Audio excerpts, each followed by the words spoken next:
All right. Hi, Emily. How are you? I'm doing really well, Eric. Nice to talk to you. Nice to talk to you too. This is Emily Burns. She is the program director for Sky Island Alliance. She's also a biologist.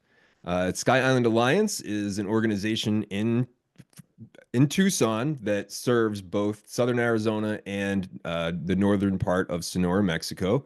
I'm on their board of directors, which is how we're connected. And we wanted to talk a little bit about um, our emissions tracking project. But I learned something about Emily just now, which is that she went to community college. So you want to tell us a little bit about that? Yeah, I did. Several decades ago, I left high school early and got my GED. I wanted to become a biologist, and I was in California and went to the College of Marin for 2 years. And then I was able to transfer to the University of California, Davis, and get my plant science degree. And then I went on to get my PhD at UC Berkeley. And then I've been working for nonprofits pretty much ever since then. I did a short postdoc at UC Santa Cruz, but otherwise, I'm working on conservation and trying to take care of and better understand our really magnificent natural landscapes. Awesome. Thank you for sharing that. Whenever I hear a story about someone who has used community college as a stepping stone to do something really awesome, I like to share it because we're working at the community college here. Let's just start talking about it. What is the emissions project that SIA is facilitating for Tucson? We're working in collaboration with researchers at Northern Arizona University and Arizona State University. And both of these groups are trying to understand how our big cities in Arizona are contributing to climate change through fossil fuel emissions. And the whole goal of the project is to understand where are the most of the emissions coming from in each of our urban centers. So Tucson is participating, Phoenix, and Flagstaff. And so we've come in to help collect a little bit of the information on cars and vehicles that are zooming around Tucson all the time. And we're trying to understand where is the most traffic, where are we getting the most vehicles at different times of day. And that's where the volunteers can come in and help collect that information. Interesting. Do we have any preliminary data? Like, what are we finding so far, or are we still like compiling the data? We started this project last year and we were only sampling plants. So we didn't have any car traffic information yet. But based on the very first data, what we're seeing is kind of what you might expect, where we have the bigger roads, I-10, the major roads that cross Tucson going east and west, like Broadway and Speedway, and the big thoroughfares, Oracle Road, that's where we're getting a lot more emissions. And we want to understand that because we can go back to the city of Tucson and say, all right, we know where the issues are and start working on solutions. Do we need more bus lines, more traffic diversions? We can have bike lanes, things where we can get fewer cars on the roads and hopefully reduce emissions. Awesome. And this is a program that relies on volunteers to gather a lot of the data. Tell us a little bit about how that is done. Yeah, well, one of our favorite ways to do science at Skyland Alliance is to crowdsource data collection. It's almost impossible for scientists on their own to go around and collect data over a big area. They'd be working 24 hours a day trying to collect it. But if we all do a little bit, it's amazing how we can assemble this gigantic data set. So to participate in this project, you need a smartphone. It can be an iPhone or Android. You download the app. It's called the Hestia Traffic app, and it has everything you need to know built into the app. It'll walk you through a training exercise where you watch a video to learn about how to classify different types of cars and vehicles. And then you do have to pass a quiz.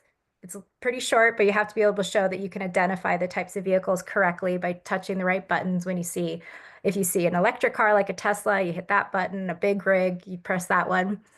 And then you get to go and you can explore. There are target locations where we want as much data as possible on the map in the app. You go and you can spend maybe anywhere from a few minutes to 5 minutes collecting data, watching the traffic in front of you and submit. And that's really all it is to it. You could take one measurement or anytime you run an errand, you could go and, collect a new place. So it's pretty easy to participate. It's kind of like playing a video game. You see the cars and you tap the buttons, and it's pretty addictive. That's really pretty easy to do. And so the reason we're having this conversation is we would like PIMA students to participate. If you are in one of my classes, right now I'm teaching Honors 101, which is the Honors Colloquium, and I'm teaching Literature and the Environment. So the first classes I will be sharing this video with are those two classes. So hi, folks, if you're in one of those classes with me. If you do participate in the study and you want to use part of the experience that you had in the class for credit, you can contact me and we can come up with a way to get you some in-class credit for participating. And because I would really appreciate it if you all did take advantage of this opportunity to do some volunteering, but also some science, in particular if you're in my literature and the environment class, some sustainability work. One of the things that got me involved with Sky Island Alliance is because they facilitate these volunteer science projects. I started with photo fauna, and which is using trail cameras to compile species distribution data. And if you read the page on your phenology journal in literature and the environment, you know about this because it's an option for you for credit. And I also did the road rewilding project in southern Arizona. So it's really fun and it's great to have these opportunities to work with scientists like Emily and the other folks at SIA. You're not just doing it alone. We're participating with actual researchers, conservationists, scientists, and I like my classes to extend beyond the classroom or the D2L shell as it is, and to give you all these opportunities to participate. So, how long does this study go on for? What is the scope? How long do you think it'll last, and how will the information be shared with the volunteers and people who helped gather that information? This is a multi-year study, but what we're trying to do is collect as many observations as we can before it gets way too hot to be outside, which is coming along, right? So we're kind of hoping by the end of May, we'll have collected a few hundred different traffic observations. So it'd be great if folks can be a part of it this semester. When we have the results of what it looks like for Tucson, we'll be posting that on our Sky Island Alliance website, and we'll also share about it on social media. So you can follow us on Instagram and other social media sites.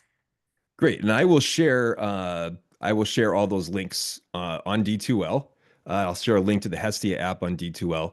And you had an infographic, yes? Yeah, let me show you just so you can see where this all this data where it actually goes. It's a little bit complicated here, but it's always kind of amazing to me to think about how do we actually figure out what we know? How do we decide we understand enough about Phoenix or Tucson where the emission sources are? But if you start up here in the upper right-hand corner, there's a map with different colors on it. That's the Hestia model. This is a very complicated model with lots of different inputs. Information is coming into it, and it is figuring out for different times of day in our big cities where the emissions are the greatest. And so if you follow the arrow coming down on the right, kind of backwards, you can see where the traffic app, the phone app fits in.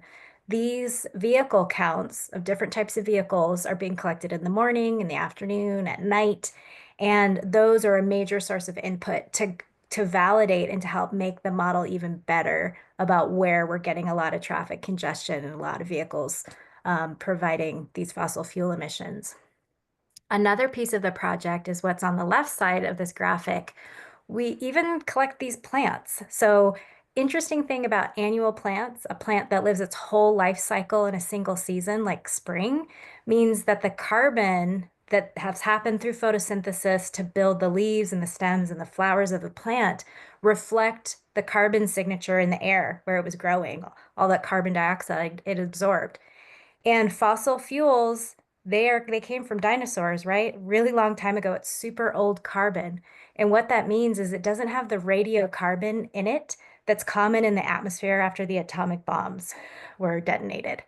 So newer carbon has this high radiocarbon signature, but when we've got cars burning those fossil fuels, that dinosaur carbon, it actually lowers the amount of radiocarbon in the atmosphere. And that's recorded in the plants. So these plants are these perfect integrators of how much pollution from cars was going on in their local environment. So that's another way to participate in the project is by sampling. We're collecting weeds. London Rocket is the one that we target here in Tucson, and up in Phoenix, they're pulling stinknet, which is a really nasty invasive, and they're using that for this project. Gotcha. Well, that's really fascinating. The whole thing about the radiocarbon and the dinosaur carbon versus the nuclear bomb carbon. I never I knew know. that. That's mind-blowing, pun intended. Yeah. Um, wow, fascinating. So I've done the Hestia app. I've been doing the traffic one. I've done it downtown. I've done it Fourth Ave. I've done it by the Mercado San Agustin. And just anywhere where I happen to go, have dinner, get a drink, meet with friends. While I'm, instead of poking at Instagram on my phone, I poke at the Hestia app on my phone. And it is fun. Um, and it's just kind of neat to feel like you're participating in science while you're just hanging out in the city. So I do encourage my students to get involved with this. I will share this information and this video with some of my other colleagues in the Climate Action and Sustainability group at Pima. And hopefully, PCC students can participate as citizen scientists or data collectors at least, and help us determine where we have the most emissions, and hopefully lead to some policy or action to mitigate those challenges to our environment. Yeah, that would be great. And if folks have questions, they're welcome to reach out to me. Eric, you're welcome to share my email address, and I'm happy to help. Great, I will. Thanks so much, Emily. Thank you.